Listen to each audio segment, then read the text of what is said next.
माँ रमादेवी श्राद्धवार्षिकी अवसर में मुख्यमंत्री श्री मोहन चरण माझी माँ रमादेवी प्रतिमूर्ति रे श्रद्धासुमन अर्पण करिसेंती।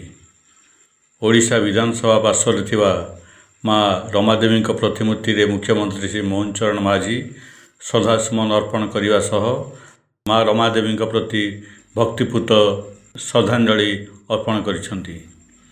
स्वाधीनता संग्राम ठारू आरंभ करी समाज संसार एवं नारी सशस्त्रीकरण दिगरे माँ रमादेवी अवदान अतुलनीय सेवा और त्यागर मूर्तिमंत प्रतीक थिले माँ रमादेवी।